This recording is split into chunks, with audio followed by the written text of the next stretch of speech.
Sa Land of Dawn, ang misyon ni Karina ay maaaring maging pagtutulong sa kanyang mga kasama sa pagpigil sa mga puwersang masasama o mga panganib na nagbabadla sa kanilang mundo. Maaaring nais niyang protektahan ang kanyang kaharian mula sa mga mapanakit na puwersa o may pagtanggol ang mga inosenteng tao mula sa mga mapanganib na nilalang. Bilang isang assassin sa Land of Dawn, si Karina ay mararanasan ng iba't ibang laban at pakikibaka. Maaaring makipag-toast siya sa mga kaaway na iba't ibang klase ng nilalang tulad ng mga mandirigma, kapra, demonyo, o iba pang mga nilalang na may malakas na kapangyarihan. Ang mga laban niya ay maaaring maganap sa mga lansangan, gubat, o maging sa mga kastilyo at templo.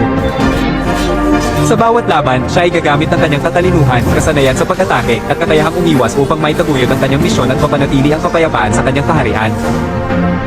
Sa paglalakbay ni Karina sa Land of Dawn, maaaring harapin niya ang iba't ibang mga hadlang na maaaring humadlang sa kanyang misyon. Ilan sa mga ito ay maaaring mga kaaway na may malakas na kapangyarihan. Tulad ng mga kapwa ng kadiliman o mga pinuno ng mga masasamang puwersa, maaaring magkaroon siya ng mga kaaway na may matinding kakayahan sa laban. Pagsubok sa loob. Maaaring harapin niya ang mga personal na pagsubok at pagdududa sa kanyang sarili at sa kanyang misyon na maaaring magpahirap sa kanya sa kanyang paglalakbay, likas na kagipitan. Sa gitna ng kaguluhan at digmaan sa Land of Dawn, maaaring mahirapan si Karina na makalapam ng mga mahalagang impormasyon o mapanatili ang kanyang kaligtasan habang naglalakbay, makapangyarihang mga puwersa ng kalikasan. Maaaring harapin niya ang mga panganib mula sa mga likas na puwersa tulad ng bagyo, lindol, o mga halimaw ng kagubatan habang naglalakbay sa iba't ibang lugar sa kabila ng mga hadlang na ito.